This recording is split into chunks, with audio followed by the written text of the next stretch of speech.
We've got Bears training camp winners and losers to get into on today's episode of Chicago Bears for now. But first, I want to tell you about this sick deal at Fanatics. You can get this Bears Against the World t-shirt. No one believes in the Bears.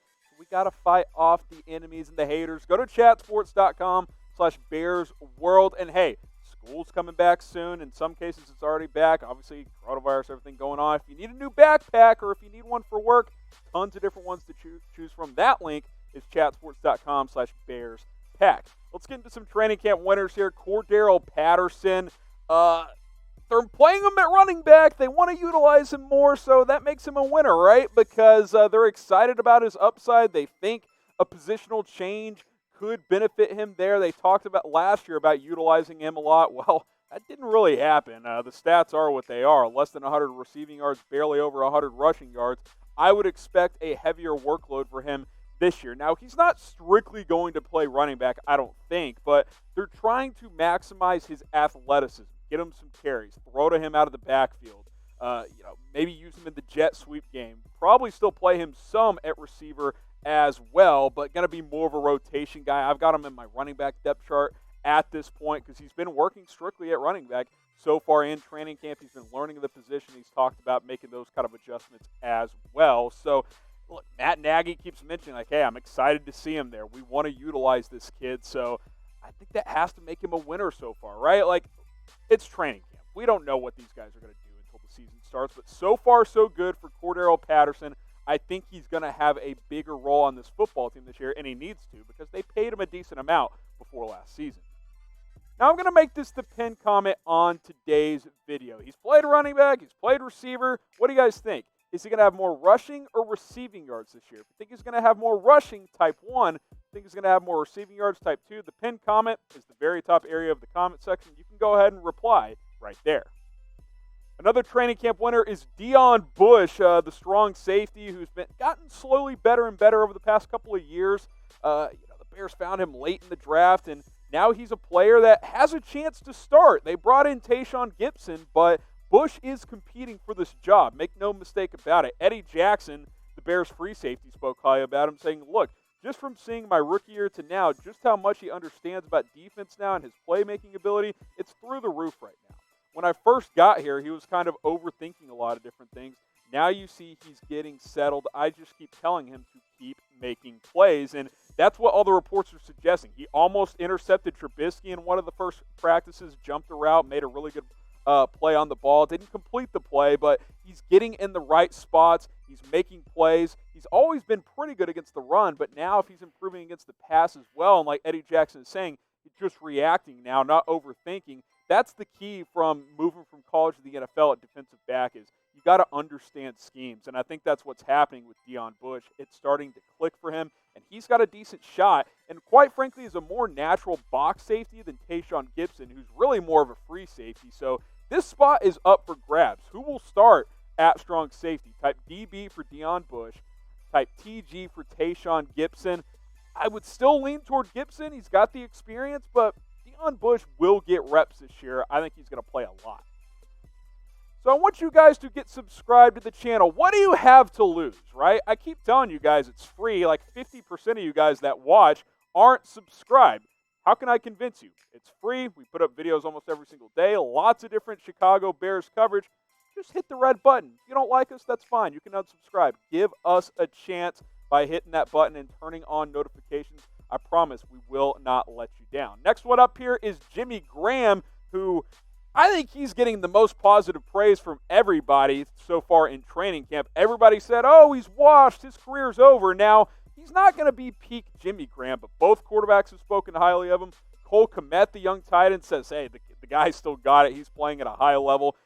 I think it was the second day of training camp. He was absolutely schooling the Bears defense in red zone work, which is a good sign because this Bears defense is going to be really, really good. I think that's where he'll excel the most. I still think he's going to be a factor in the red zone. He's not going to be a 65-catch, 1,000-yard guy anymore. That's not him at this point in his career. But I think the combination of him and Cole Kmet can be a above-average 1-2 punch, and you will take that because last year the tight end group was absolutely abysmal. Good sign from Jimmy Graham early on to show out. The coaches have spoken highly about him, and obviously his leadership and experience play a big role as well. Cole Kmet was joking the other day that he was 12 years old when he first started watching Jimmy Graham, and now he's getting to learn under him. That is very, very good for everybody involved. Who will have more yards at tight end this season? Will it be Jimmy Graham or will it be Cole Kmet? Type JG for Jimmy Graham. Type CK for Cole Kmet. Go ahead and let me know what you guys think in the comments section. One more winner here, Jalen Johnson. And this, quite frankly, isn't even really anything that he's done because they've kind of slowly been working him back in as a rookie and because he had a shoulder issue coming out of Utah, but more because, and we'll get to this guy in a minute, Artie Burns tore his ACL. So it feels like it's Jalen Johnson's job to lose as the number 2 cornerback role. And that's what they drafted him to be. They drafted him in the second round to be that number 2 outside corner opposite of Kyle Fuller. Obviously, wiping out the offseason hurt his chances to be that guy in week 1 as Artie Burns got the initial reps with the starters the first practice and a half. But now, with him out of the mix, I think it's his job. Maybe Kevin Tolliver can take it, a guy who's been around a little bit longer and played a little bit, but Jalen Johnson is who you want to be the starter. That's who the Bears want to be the starter. That doesn't mean they're just going to give it to him, but I think, you got to feel pretty good about his chances of being that number 2 corner and continuing to develop and evolve into a really good player on this defense. Luckily, he's got a lot of talent around him, not a lot of pressure to perform at a high level early on, but I do think he will be a good player, and I think he will be your week 1 starter at CB2. Now, if you want to get a sick Bears backpack, I showed you one of these earlier, but there's tons of them available at chatsports.com/BearsPack. My backpack's wearing down, so I'm about to order one of these because they're at a great price, they're high quality, and this one right here happens to be my favorite one, but there's other ones you can choose from. And hey, this t-shirt, I've already ordered this puppy. Bears against the world. That's the mentality they've had throughout this offseason after a disappointing 2019 season. What you guys have to have a mentality of that as a fan base as well. Get this t-shirt, chatsports.com/BearsWorld. Both links will be in the comments. They'll be in the description. That way you can shop today. I mentioned Artie Burns. It's not his fault that he's a training camp loser, but when you're coming off 2 back-to-back poor seasons and you're trying to revive your career and you tear your ACL, that's a tough break. And it's unfortunate because he was going to have a chance to be a starter on this defense, at least early on. He started out his career as a first-round pick really good the first 2 years in Pittsburgh. I don't know what happened in 2018, but he got benched, wasn't the same guy after that, and just couldn't figure it back out. Signed with Chicago, hoping to revamp his career, was going to get in the mix after Prince Amukamara got let go, and after a practice and a half, that ACL pops, and he is out for the season. So that's unfortunate for him, especially moving forward in his career. So we talked about Jalen Johnson. I also mentioned Kevin Tolliver. With Artie Burns out of the mix, who do you guys think will start at cornerback number 2? Is it JJ for Jalen Johnson, or is it KT for Kevin Tolliver? I'm going to go Jalen Johnson, but cast your votes. Let me know what you guys think down below. This is an interesting one. Robert Quinn, and it's not because of poor play or anything like that. It's because he hasn't been out there. Matt Nagy says he's been dealing with a personal issue. Now, he's in the building. They're slowly ramping him up, but we're about 3 weeks away from week 1 now. I need to see Robert Quinn out there. Now, he's a veteran, and the coaching staff keeps saying, with him being a vet, we don't want to rush into things. I don't care. It's a player on a new team who needs to learn the scheme and get things down. Here's more from Nagy saying, we've slowly eased him into things. You'll start seeing him more and more. We're just not there right now. We're excited for what he's going to bring to this defense. And that sounds great and all, but this is not a normal offseason where these guys have been able to work out and do those type of things. I need to see Robert Quinn get some reps. And yes, he was great last year, but let's remember, the years before, he was kind of just okay, right? Good player, but nothing special.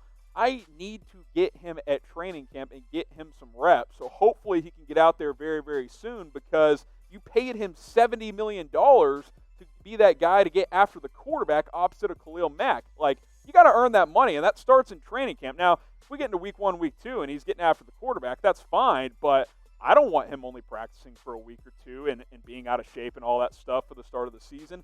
I'm not super worried, but I'm going to ask this question. Are you worried about Robert Quinn? Type Y for yes, type N for no. I'm not there yet, but if he doesn't get back on the practice field early next week and heavily involved in the reps, I am going to start to worry a little bit. Last one here is Tyler Bray, and again, this isn't really as much about him, but they've brought in 3 quarterbacks to work out. Indirectly, that tells me they might be looking for competition at that number 3 quarterback spot. It's twofold, right? I think teams want to have other guys that they can turn to due to the coronavirus. If something were to happen, at least a guy who you've brought in to work out and understand sort of what's going on. So that's probably the main thing. But it could also mean that Tyler Bray's a little older. He's been around. He's not really a developmental guy at this point. Maybe a guy like Mason Fine, who's younger, a UDFA out of North Texas, could be a guy that you bring in and stash on the practice squad and learns your system, and he's your 3rd or 4th quarterback. So we'll see what happens at the quarterback position. I think Bray's going to be in the mix this year, but if you're working out 3 guys, Fine, Sloter, and Kevin Hogan, that's a bit of a red flag. We'll see what happens over the next couple of days.